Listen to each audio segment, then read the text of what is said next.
I think of Frank Sinatra was performing when he was 80, I guess. And he couldn't remember. I went to see him in Vegas. He didn't know any of the words to the songs, and he would add, of course, his fans, they didn't care. He would like blow the lyrics. He'd say, what a kick in the ass, and ooh, doob, dooby doo. And they would, oh, Frank, oh my God, he's riffing, But I don't want to come out wearing a toupee and... Well, I can tell you, since this is all audio, there's no chance of that. You got more hair than I do. Yeah, I got more hair. I didn't know how windy it would be when I get out of the car, so I'm all sprayed and ready to roll. Yeah, I didn't know we were just doing audio.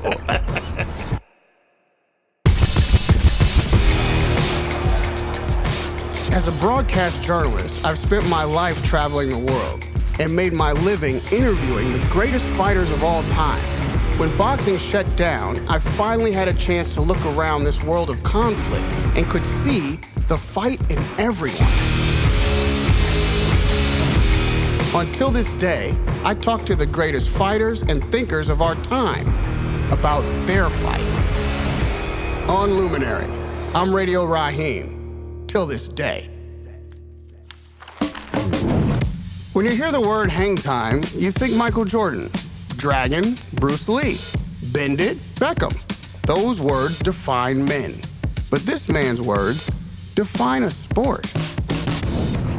So let's get ready to Michael Buffer.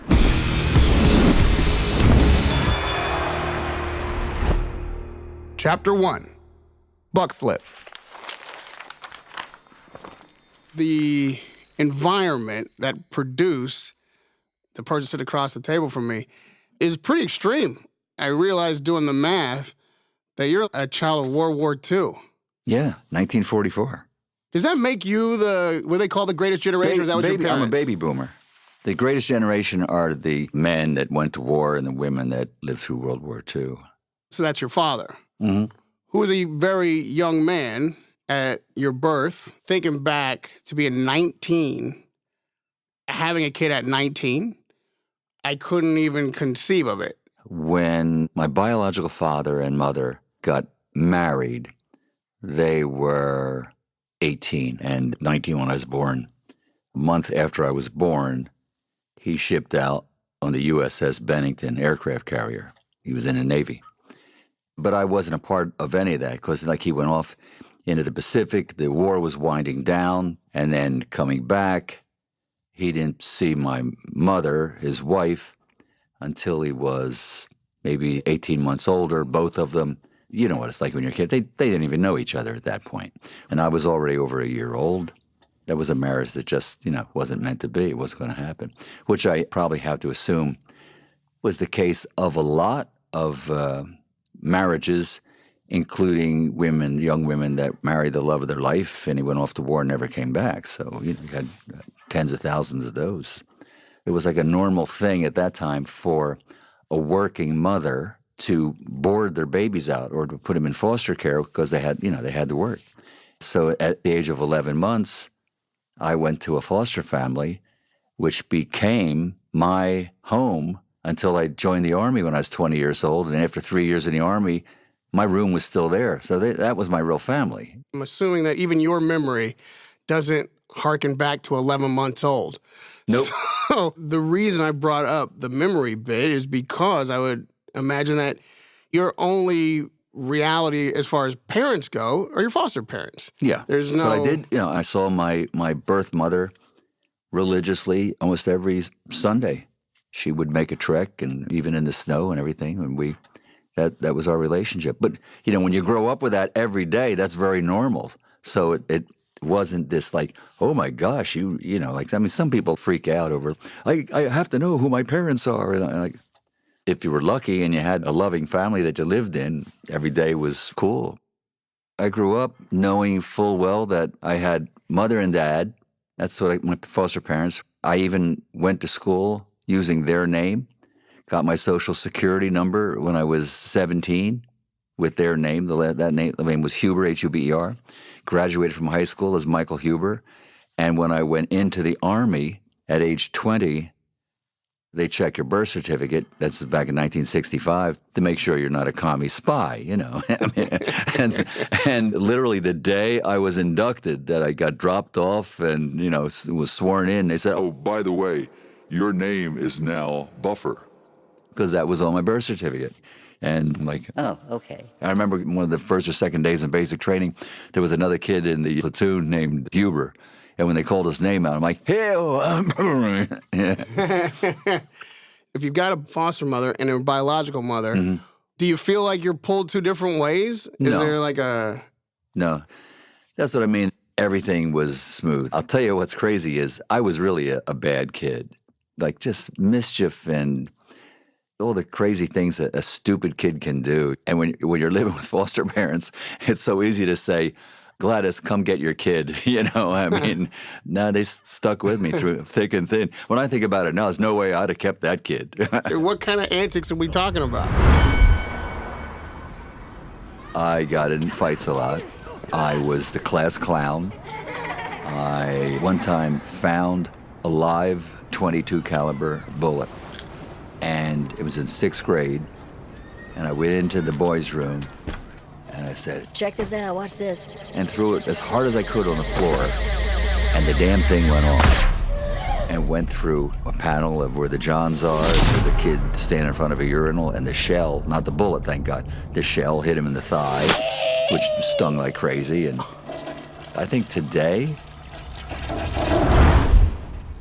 I'd be in jail or something, you know, the no tolerance policy for idiot kids. So all I got out of it was a severe lecture and a psychiatrist from the school district. I mean, as a parent, I might want to come down to school and figure out what the fuck a .22 caliber bullet's doing Where'd you laying get around. that? And I'm like, I swear to God, I found it. It's like, you know, I knew what it was, you know.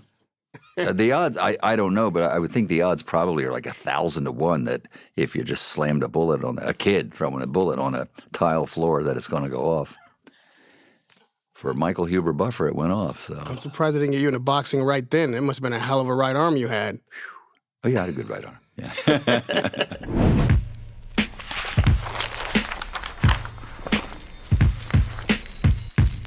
I got spanked. I remember one time getting spanked with a belt. It wasn't like a whipping, right? But like, you know, I would cry, and I remember when my dad walked out of the room, I started to laugh, and that door flew open real quick, and I did one of these, you know, like shut it down real quick, you know.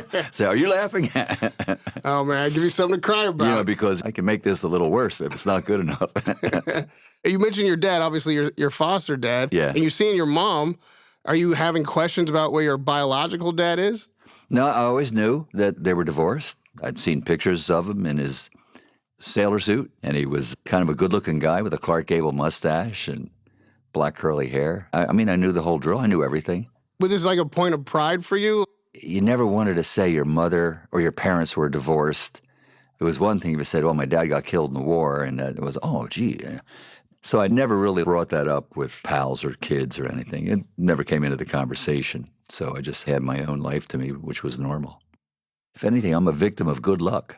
Right, but even early in life, foster care, certainly now in my era, would have a stigma like, well, you had to be poor and you probably were being abused and you don't know your real I think parents. that's the type of thing a lot of people relate to foster care because that is, sadly, that really is common. You've got thousands of children in foster care that are just gone, not accounted for. Right, but well short of not being accounted for, you ended up with a loving couple of parents, Yes. got a great big sister out of the deal, went to church with your mom on Sundays. I didn't go to church with mom. She came, you know, it was usually we'd go see the latest John Wayne movie or something. It was almost what dads have to go through when they pick up the kids on Friday night or Saturday. They're what they call the Disneyland dad. So it was always a treat. There was a period where she decided that I would come live with her again. So for a year and a half, I did live with my biological mother in South Philadelphia, and it was a completely different atmosphere, and we didn't get along. It just didn't work out. I was already like 14 and a half. I had friends and a school and a system I grew up in, and we actually parted ways after that, and she had some personal problems, and so it just didn't work out. Did your foster parents have a problem with letting you go at that? Oh, they were devastated, heartbroken. I can still remember the look on my mother's face when I drove away. It's like, it's gutting. You must have been a pretty mature young man, like 12, 13, to be able to handle that. You handle it because that's the way it had to be. To be dragged kicking and screaming just wasn't, this wasn't a Charles Dickens novel. I packed up my HO trains and baseball glove, and that's the way it was. I married my high school sweetheart, which seems to be a common thing in the early 60s. You had a girlfriend, you never let them go. But, well, of course, and naturally that didn't work out. But we got 2 sons out of it that's great. I was in my late 20s, and that was over. And this is wartime too, right? Yeah, Vietnam. I mean, what a pattern. This is what your father did. Yeah. Did that dawn on you at the time? Never even thought about it. All right, you have this high school sweetheart, and you come from a decent home, you're a white man. Why'd you go to the Army? I didn't go to college, so every single male was eligible for the draft. If you were married or in college, you could get a deferment. Or if, like the ex-president, you had bone spurs 5 times and not even know which foot it was on. But nice shot. Right. I'm not a big fan of being on the water, so I didn't want to be in the Navy. And everyone knows there's only one thing you do in the Marines, and that's be a soldier. And the Army has everything. TV, cameramen, photographers. If you enlist, you can choose what you want to do. So my first choice was a TV cameraman. And that was filled up, and so photography looked good, and I picked that one to try and beat the draft. You were a patriotic guy at the time? Yeah. I mean, I wasn't a conservative or a flag waver or anything like that, but I was patriotic. It's the 60s, before the Beatles brought long hair to the world. And where were you stationed? Went to Fort Jackson, South Carolina for basic training, and then Fort Monmouth, New Jersey for photo school, and then got sent to an armor brigade in Fort Knox, Kentucky. I still have 2.5 years to go, and, more or less waiting for orders. Just assumed everybody was going to go to Vietnam, and it just never happened. Was your girl going along with you for all this?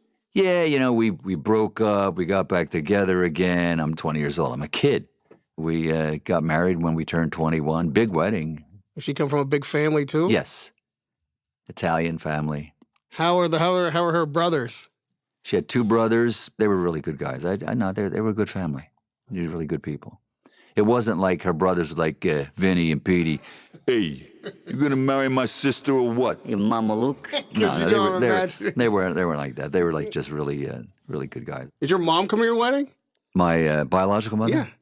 No, we really became estranged. Once I went in the Army, I never had contact with her again, and then found out years later that she had just passed away.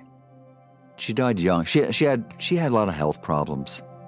She always was really, really thin, a lot of emotional problems in her life. That's probably why I didn't want to stick around, because I just, if I could get away, then go ahead and leave, and I did. And at that age, if you take that on, that becomes consuming. Yeah. I was gung-ho in basic training and couldn't hit the side of a barn with a rifle. I'm blind as a bat, Should have just thrown the bullets. Yeah, I mean, I was lucky. I was lucky I even... Yeah, I did better with that. I even hit a kid, so... I got to Fort Knox, and I had an injury to one of my feet, and I had to have surgery, and they botched it, and I actually almost lost my foot. So I had a cast on my foot, and it was like sticky and smelly, and I'm like, oh man.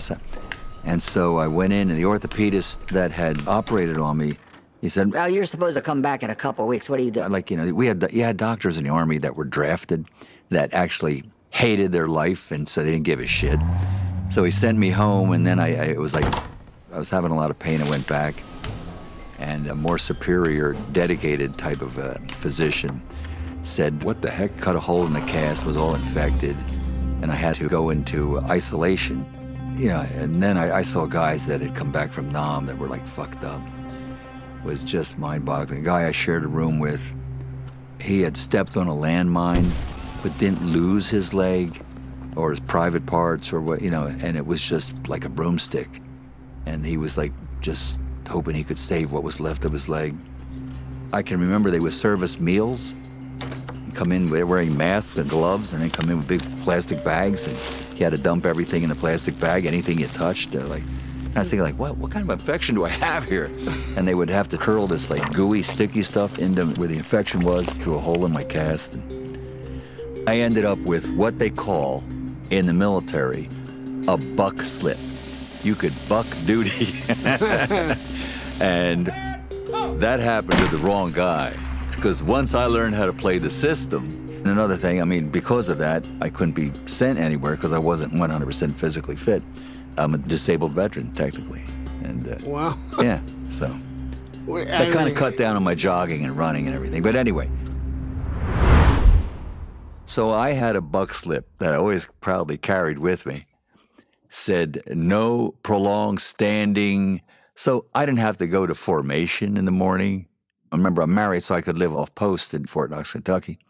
I'm living in Radcliffe, Kentucky. Now, staying in a ward for infected, wounded soldiers had to have quilled any imagination you had. Oh, yeah. There was one guy, I remember, he had been gut shot and then worked on in Nam and then sent to Japan and then was in the Army Hospital in Fort Knox, Kentucky. And this is like one thing that just went right through the hospital like crazy. When they undid his bandages and everything, they had just maggots eating his guts away. There's some horrible stuff that went on.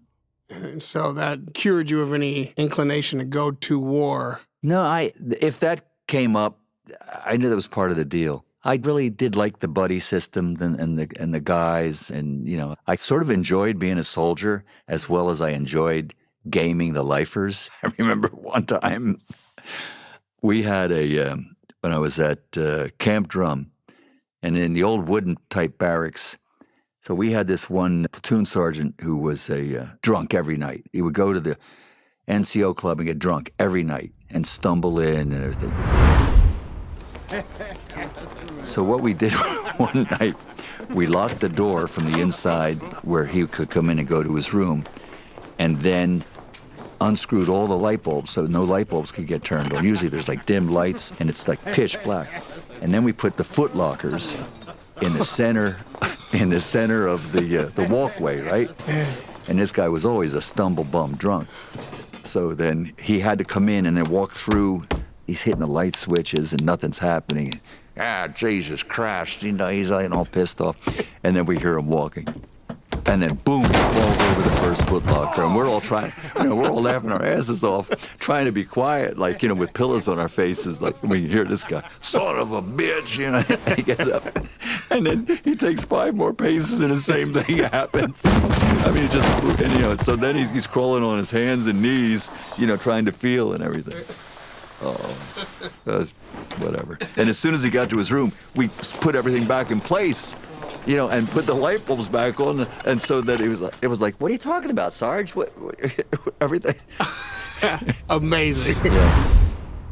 Did you recognize how fortunate you were to not end up on the other side of the world and coming back like these guys you were in the ward with? Of course. My God. The experience I had in a hospital and all that, yeah. And then on top of that, I get your buck slip. Had that buck slip, yeah.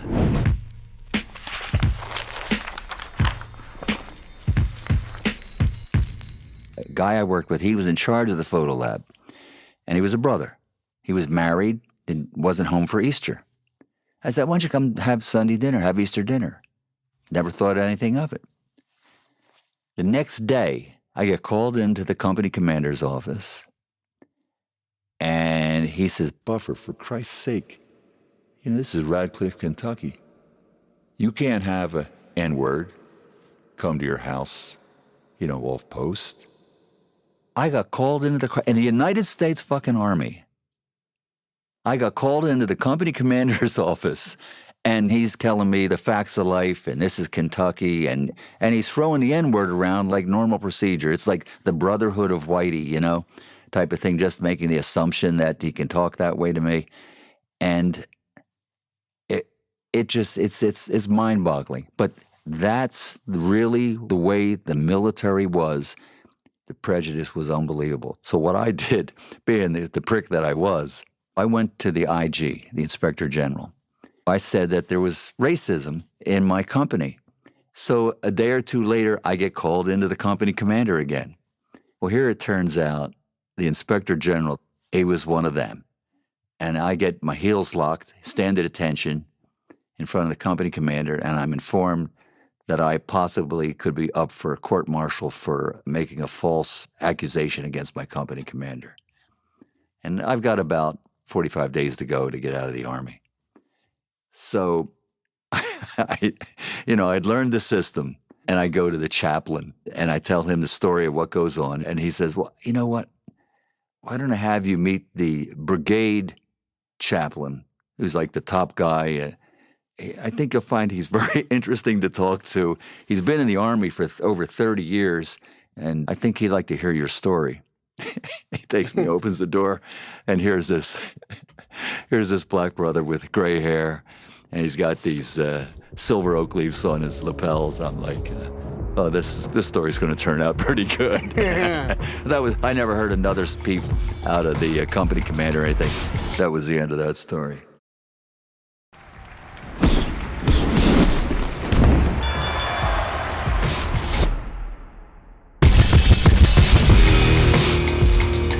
When opportunity meets preparation, they call that luck. The trick is knowing which opportunities to prepare for. Chapter 2, Dreamcatcher. After I got out of the Army in '68 and looking for a career in photography, which just wasn't going to pay the bills at all, so I became a car salesman, because the coolest thing about that, when you're 23 years old, is they give you a brand new car. But I was a horrible salesman. Really a bad car salesman.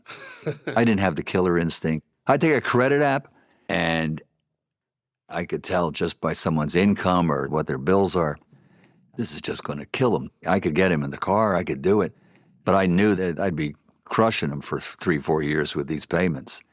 I couldn't close the deal. I'd let people walk a lot of times. A car salesman with a conscience? Yeah, man, sure. Well, there's your Achilles heel. Yeah. So I scraped by. I didn't make a lot of money, but I had a new car. In 1975, I met a girl that was modeling, and she said, Why don't you go see my agent? And I didn't think about modeling like as for print or anything, and I'm like 31 years old already. So I thought, you know what, maybe this guy could help me get some, maybe like some radio gigs. I kind of thought maybe I could do something, do commercials or whatever, or I used to do impersonations and just, so I figured, okay, maybe I'll go give this guy a pitch. And it's primarily a modeling agency, like models, He said, well, Let me see your hands. How tall are you? What do you weigh? the next day, I was in a fashion show for Gucci at a very elite department store in Philadelphia called Van Duskin's. And I've never filled out a employment application since. For 10 years, I made a living as a model.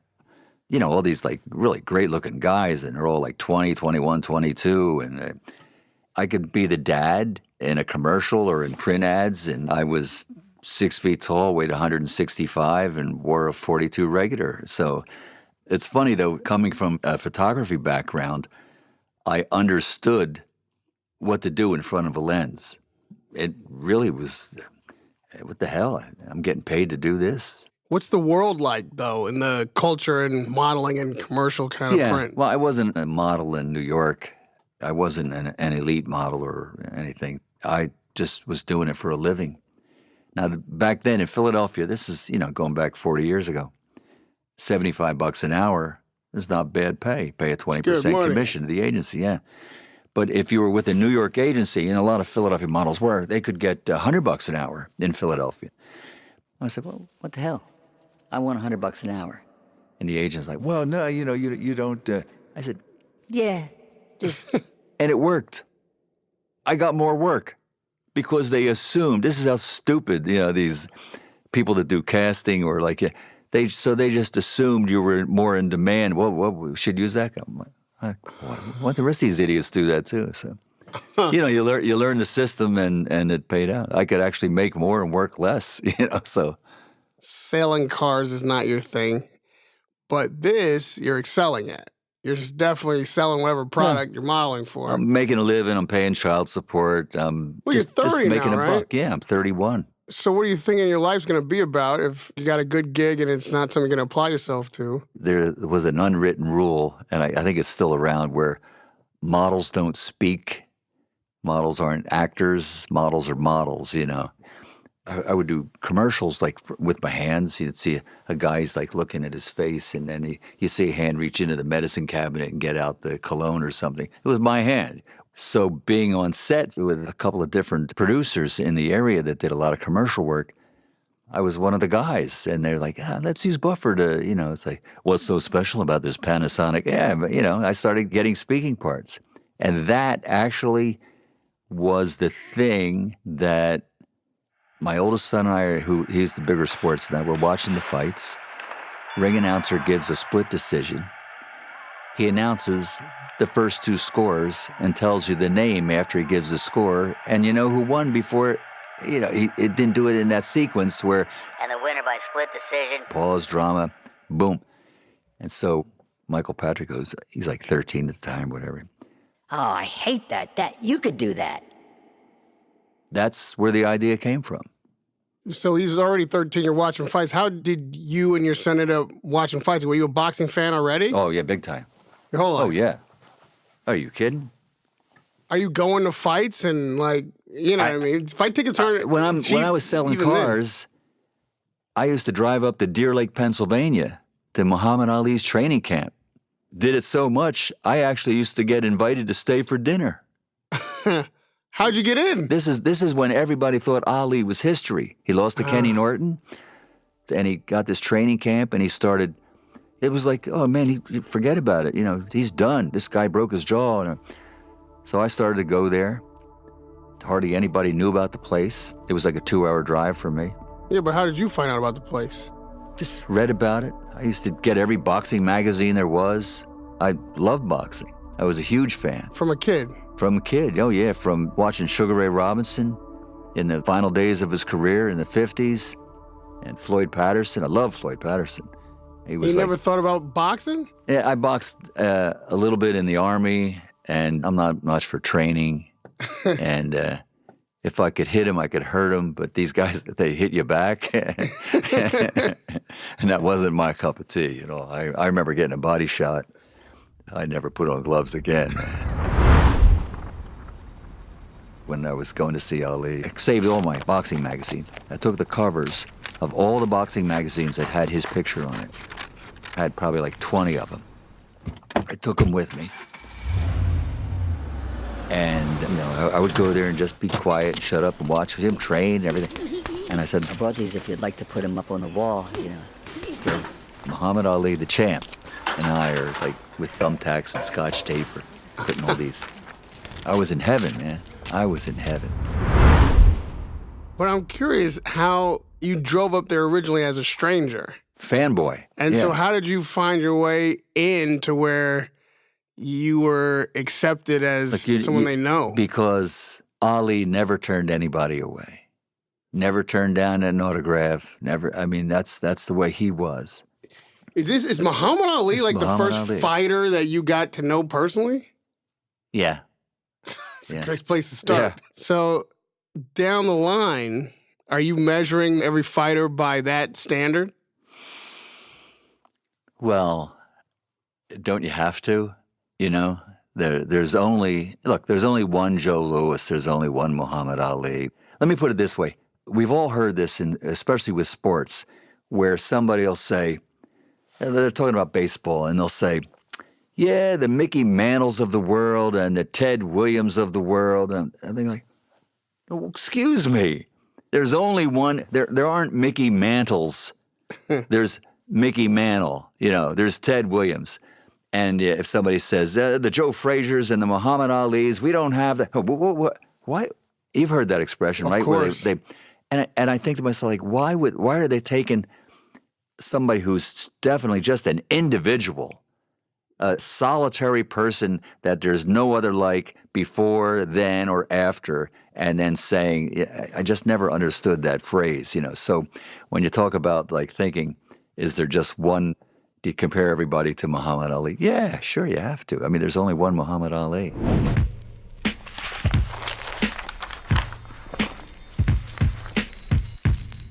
Late 70s, probably at least 3-4 nights a week in a club, dancing. Dancing was big, man, big. And Disco? Oh, yeah. Oh, yeah. I could do all the spins and the whole bit. When that movie came out with John Travolta, all the friends I knew, we laughed at it. Like, that chump, he can't dance. Oh, yeah. And so you got young boys now, too. Mm-hmm. And what's your relationship like with them?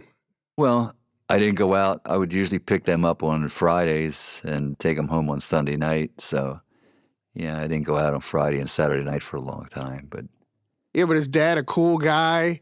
Do they know that side of you?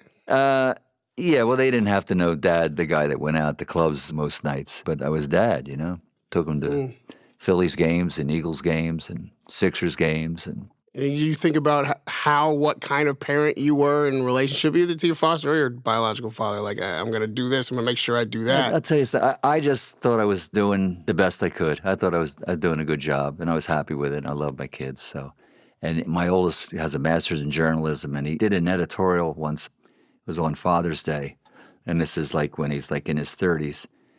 For years, I did a charity event in Washington, D.C. every November for like 25 years.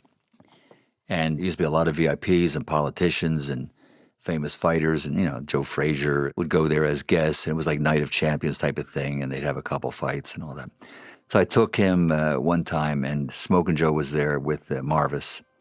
And so Marvis Frazier said, Hey, how's it like to be, your dad's a pretty cool guy. And I found this out later, see. What's it like to be the son of the Let's Get Ready to Rumble guy? Or something like that. So the reason I found out about this conversation was Michael wrote an editorial about his dad being a pretty cool guy. Sorry. And it was really kind of like put the exclamation point on my fatherhood. It was really nice, really, really sweet what he wrote. The final line was, now that I think about it, yeah, I guess my dad really was a pretty cool guy. And it was a great editorial. So I guess I did an okay job as a dad, It's written. There's proof of it. It's written, yeah, that's good. Finding out that you can do something that you hadn't thought of. Yeah. Because your son suggested it and the light goes off, isn't enough to actually start doing that. So how do you find your way to the center of the ring? I get this idea from my son, and as a fan, I figure, well, I'll contact the hotel casinos in Atlantic City, because that's where they had fights there literally 3-4 times a week.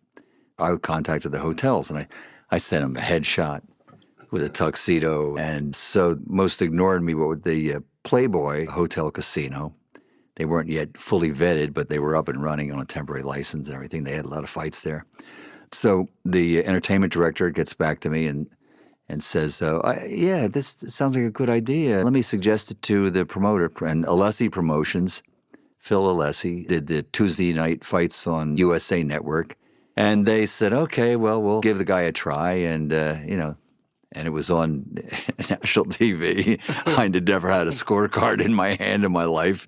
And it was just, to me, it was a disaster. I guess it was okay, but... What made it a disaster? I was just a nervous wreck. In my mind, I was a nervous wreck. I barely got through. I remember Larry Hazard was referee for a couple of the fights.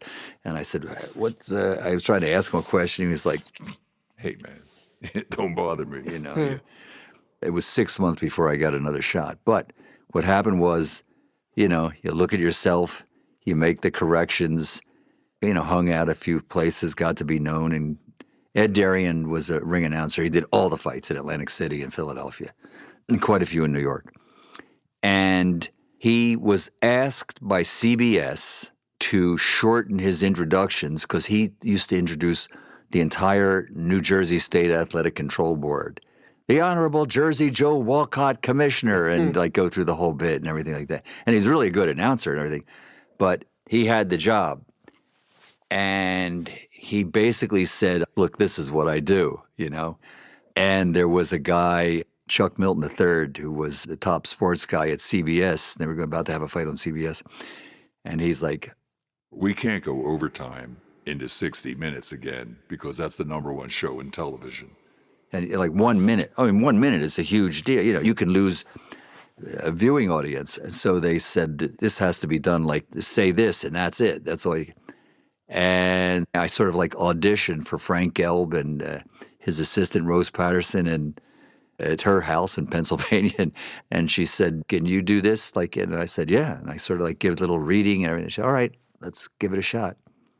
And that was it. I got my foot in the door. You passed your resume around, you got the headshots out, you hustled around and got people's attention and convinced them to give you a shot at it. Didn't go well by your estimation. Took you 6 months to get another one, but you went back at it again, which means the first time wasn't easy, but you went back at it again. Would this be the first time that you pursued something? Yeah. Yeah, I felt confident, still nervous, but I felt like I could do this, I could do it right. And it's like nothing you would see years later. I mean, I cringe every time I look at anything that's from 10 and 15 years ago still. It's... Well, I'm sure you do because you are continuously improving. Yeah, evolving.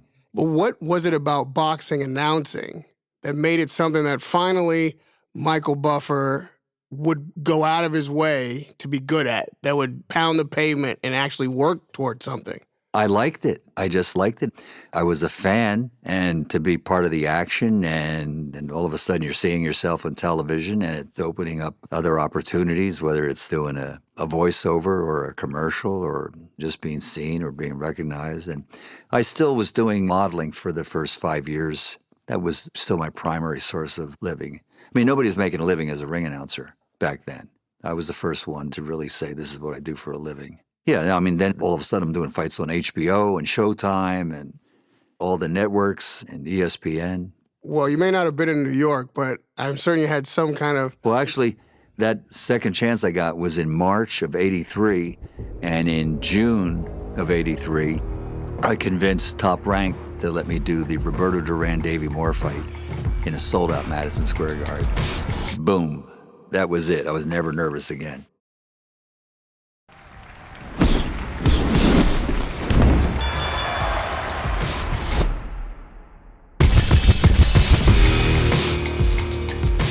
Any good gambler knows the house always wins. But when you're playing with your life, it helps to have a trump card. Chapter 3, Championship Rounds. Nobody messes with Michael Buffer. Nobody is... I don't know about that, but... Well, that's the way I have experienced your brand in the sport, the way people relate to you.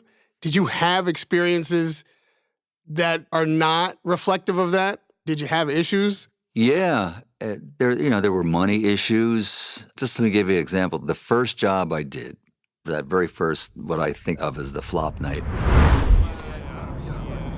Back in those days, everybody got paid at the end of the night. The fighters, the trainers, the referees, judges, and ring announcer all had to get in a line and go to a guy who was with the New Jersey Commission, and you got paid cash. No 1099 or anything. You got paid cash. And my payday for that was $150. So as I go through the line, and oh yeah, Michael Buffer, ring announcer. And he checks off. He's got a list, counts out $120. There you go. I'm like, oh, I'm supposed to get. And the guy next to me gives me the elbow, keep moving, man. Because the guy's taking a slice off the top. That other $30 was Yeah, his. that was 1982. You think like maybe that'd be from 1932 or something like the old days. Keep moving, kid. You know, like guy from the commission taking his cut right off the top.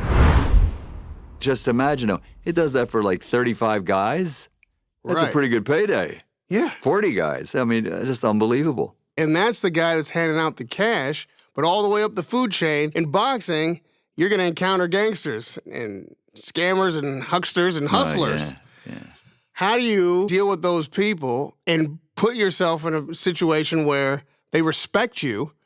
Tell you the truth, I never really had to deal with anything criminal.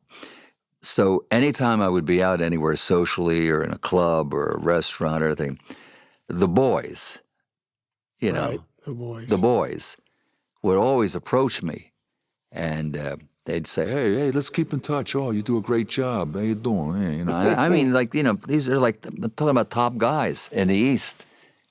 They would always give me their phone numbers, give them a call, this and that. Well, I never will because I'm licensed in New Jersey as an announcer with Athletic Board of Control. And, you know, all their phone numbers are bugged. You know? So I never, like, followed up calling these guys up because they wanted somehow to be in on that action from the old days. So one guy that gave me a call, I was still living in New Jersey, and I get a phone call, and it's Jilly Rizzo. And Jilly Rizzo was Frank Sinatra's best friend. And they're all connected, not necessarily part of the boys, but, you know, all connected and wired. So Jilly Rizzo gives me a call and says, Frank says that I should manage you. a ring announcer has a manager that's, you know, named, and I was like, oh, gee, I'm really flattered. And I sort of like just,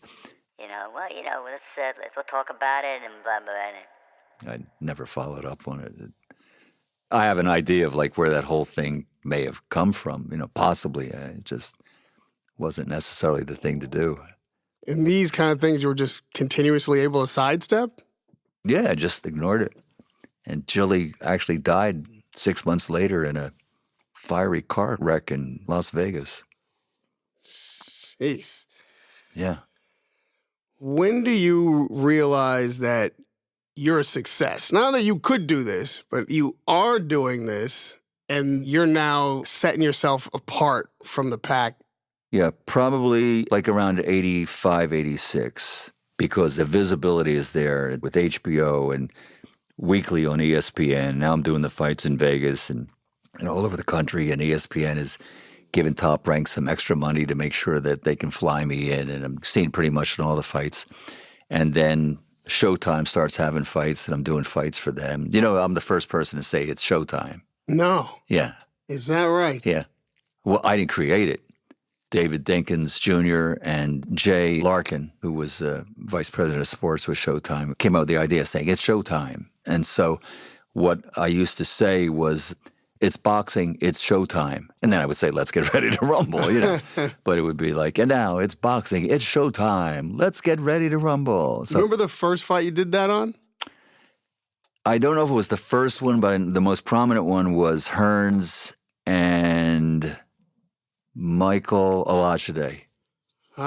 Trump Taj Mahal, premier fight at that facility there. And that would have been like in late, I think, 89. Yeah, you did a lot of shows at And it's on Trump YouTube. facility. If anybody wants to debate it, you can find me saying it's Showtime on YouTube in the late 80s.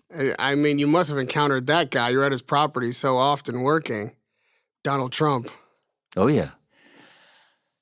I had a good relationship with him because I recognized early on when he started having the Tyson fights. Well, I'll tell you exactly what happened when I first met him. Jerry Cooney was fighting, and so I had ringside seats. So I showed up looking like Michael Buffer, to make sure. Right. And Donald Trump came up to me and said, Didn't my people get in touch with you? I'm like, no. And, you know, he was like a celebrity, Donald Right. Trump, like Art of the Deal and all that stuff. He said, Well, we're going to have more fights here, and you're going to be the ring announcer. Cool.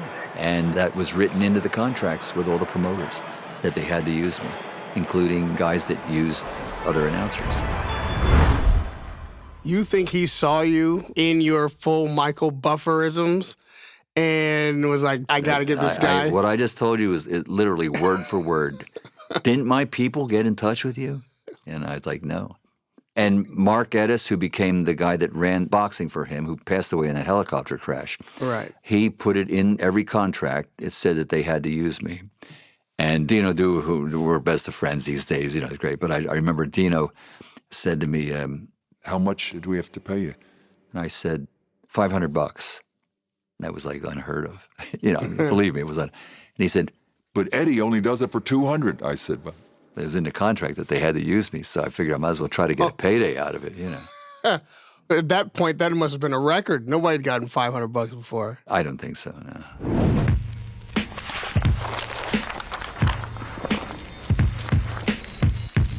So over the years, did you build a relationship with Donald Trump? Yeah, a really good one. I'll tell you, I used to date a woman. She was like a few years older than me and had done quite a bit of modeling and everything, but a very, very well-dressed, elegant woman and everything. And she would come to the fights with me. And this was in like 83 when I really started doing some of the fights there. And because of all that ESPN stuff and everything, the people that worked there, they weren't used to what Donald's first wife was, Ivana Trump. And she was a blonde and well-dressed and everything. So they thought I was walking through the hotel with Ivana Trump. And this became like this big gossipy type thing. And I didn't know anything about this until a few years later when all this stuff happens where he's having an affair and then they're going to get a divorce and all that. And the National Enquirer calls me up and offers me, I think we got up to as high as 60 grand. 60 grand, like in 1989, whenever the heck it was, to do an interview. Now, I wasn't stupid enough. First of all, I don't even know how they got my number or anything. It was an unlisted number. But because the caller said, well, we've interviewed people that worked at Trump Plaza that say you and Ivana were an item. And you used to like be seen holding hands with her, walking through the, on the boardwalk. So these little jerk-offs that work there said, Well, that guy, the ring announcer, he's been messing around with, and so she's not innocent either, and whatever. I mean, they were saying. Right. So I said, well, that's not true. It never happened. And I said, I can tell you who this woman was. And they said, well, let's do a story on it. well, you know what's going to happen. They'll do a cover that says, and they'll show her picture, they'll have my picture, and they'll say, like, is this a love? And then you go to 3 pages in, it says that it's not true. But what's on the cover and what's going to happen? And so you can imagine doing fights from that day forward where guys are yelling, hey, how's Ivana? Or I would never even work again, So I just I killed the whole thing, refused to do anything, and never. Wow, just that could have been crazy.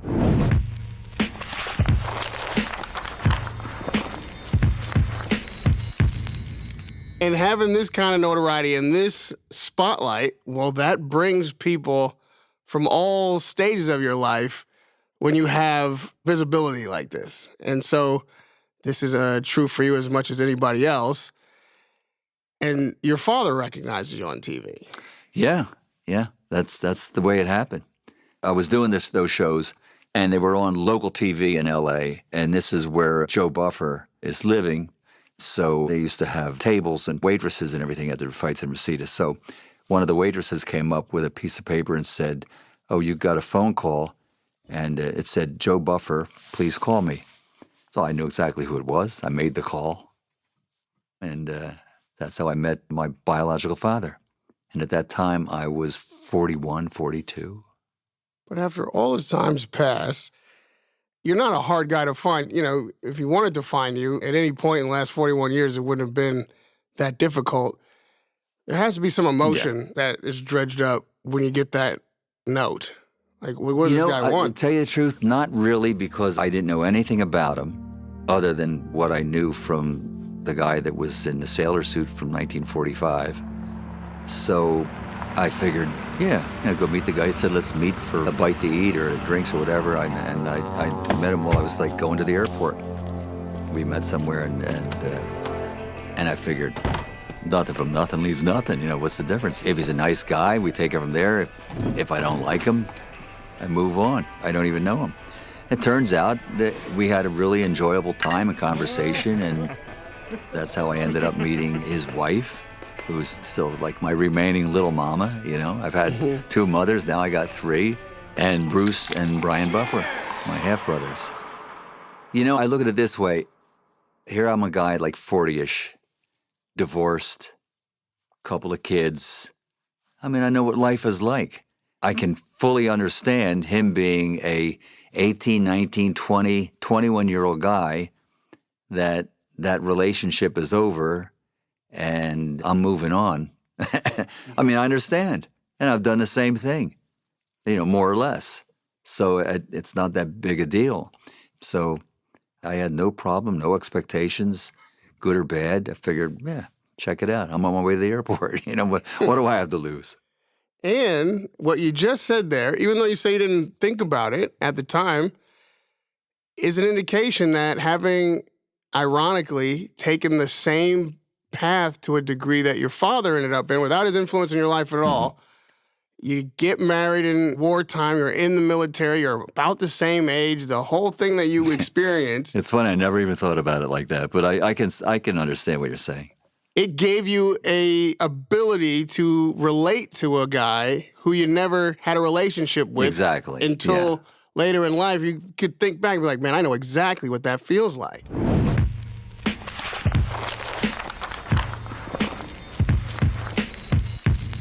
Other than having almost lost your foot to an infection, you've had a pretty smooth road. I got that buck slip, man. You got the buck slip on life, no health issues until 2008. Oh, yeah. Yep. The big C. I was living in Encino, and I see a shadow on my neck, like a little dent or something, a pimple. I don't know what. And I'm having a little irritation when I swallow. So I go to get a checkup. Doctor thinks it's the gland that, you know, helps you to salivate and everything. It's like, he says, eat some sour candy and it'll like, and it's nothing. And I can feel like a little lump on the left side of my neck in the front. So then I go to an ear, nose, and throat guy that I know, and he says, let's get an MRI and some x-rays. And sure enough, it's cancer. 3 tiny little tumors right next to the throat and tonsils. Now, Christine and I are engaged and got wedding plans and all that. I break the news to her and say, we're going to have to, it looks like we have to postpone this. And I wanted her to have the opportunity to like bail out. I didn't tell her that because I knew she would have said, no way. I mean, I knew Christine, but I wanted her to not be in a position of having to say that right off the top. So then she just worked the phones and looking for doctors and finding, and she's just going on. And a doctor friend of her, she gets the name of a guy who's like the guy, the surgeon at USC. And she calls, and I'm scheduled, I have a week away from surgery. She calls, and, you know, you can never get appointments with anybody. You know how that is.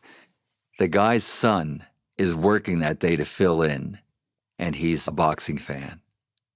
See how luck pops up, man? I told you I'm a lucky guy. Yeah. And he says, listen, can you come in tomorrow and bring the x-rays with you? Like, oh, yeah, sure. Otherwise, I would have gone to surgery. Like, that was like maybe like a Monday, and I'm going to surgery on Friday. And we go and we see this guy, Dr. Dale Rice at USC. Looks at it, looks at me. He says, I can do surgery, and that'll be it. So what about chemo and radiation? No. We're going to go get this, and that'll be the end of it. And it was. You're 4 days away from starting this whole 4 days regimen. away from a surgeon that had told me, when I go in, I don't know if I may have to take part of your shoulder and neck. And I mean, he's giving me all these other scenarios and stuff that freaks you out. But I look back and now I chuckle, but it's just unbelievable. The best surgeon, the best guy there is maybe in the world. And I just luck out and get in to see him. And sure enough, I missed one show. I had surgery, and 30 days later, I was back at work. Now that is the moment of relief when this all comes out. But when you find out that you have cancer, it's in your throat of all places. What's that moment? I didn't think I'd be able to like have my voice would be the same or anything because I'm going to have my tonsils part of my throat, all my lymph nodes, it's all going to go. So the assumption is that this is it. You got to retire. Now, through a life of pretty consistent ease, if you will, you haven't run into any of the blades of unfortunate occurrences. I was still carrying the buck slip. Yeah, but when you get this diagnosis, it can't feel like that. No. I just accepted it. I have to take care of it. I wasn't going to go any further than that. The thing that actually hurt me the most was that Christine was going to have to go through this. I really felt bad about that. Did you tell her that? Yeah, I told her later after everything was okay. At the time, she didn't know how you were feeling. I didn't want to play on her emotions. I didn't want to, And yet, she's the one who made all those phone calls, who got you that doctor, who saved you from what could possibly have been a career-ending series of events. He was the better guy. You always want to have the best guy. Right, but you had the best girl. Yeah, that's it. Still do. That's right. And even though you call it luck, and you were trying to save Christine from all this emotion that you thought would be such a burden, she just picked up that role and went to work to do everything she could to help you and ultimately be instrumental in saving you. Do you see that relationship with people, in this instance, Christine, and then your foster parents, and then ultimately your biological father? Everybody's got to like you an awful lot. Everybody has to find you to be a pleasant person and somebody that they want to be around and want in their life. Do you attribute any of that to this so-called luck of yours? Yeah, I still do. It's the breaks, the way things happen. Have you ever stopped to say to yourself, like, why am I Rahim? Why am I in this body? Well, Michael, what I'm saying is it's who you are that creates these circumstances of what you call luck, how you reacted to circumstances that weren't lucky initially, and how people respond to you and want you around and want to have you experience good things in their life and watch you succeed. That's entirely based on you being the person you are, not just in the right place at the right time. Okay, I can accept that. The right person. I see what you're saying. No one would criticize Michael Buffer's performance. You wouldn't dare. But you see it and think, well, I can change this and still, I can make this better. Isn't that the same principle you apply in life? I can be a better person this way. I can make this situation better. I can stop by and meet my father on the way to the airport and just take it as it comes. You talk about how you can incrementally make things better or tweak things for the best, and you just accept what is. I mean, if that's not the recipe for luck, I don't know what is. That is a recipe for luck, man. That's what I'm telling you. Well, if luck has a recipe, it's not just falling ass backward into good fortune. It means that you did something to create it. I've known you my whole career. I talked about seeing you in that ring and seeing an example of what I wanted to be on the other side of the ropes. I don't have to speculate about how other people feel about you because I have my own experience for decades now of how I feel about you and how you've been such a great friend and such a great example of what a good man and a great friend could be. Boy, I gotta tell you, you're a pretty cool friend to have. Thanks, man. I love you back too. You really you give me a warm, fuzzy feeling here. Well, one thing they will never say is, he's one of the Michael Buffers of the world. Oh. There's only one Michael Buffer. Mickey Mantle, huh? I have the great pleasure of knowing that guy and sitting across from that guy today. And I hope anybody who hears this show just gets a fraction of the experience I've had to get to know you over these many years, because it's been a great pleasure and an honor in my life. So thank you for spending today with me and all the rest of the days. I couldn't be happier or more thankful for that. So thank you, Michael. All right, man. Very cool, brother. Hailing from famed Fight Town, Philly, on the PA, heavy as a baritone, tall as a soprano.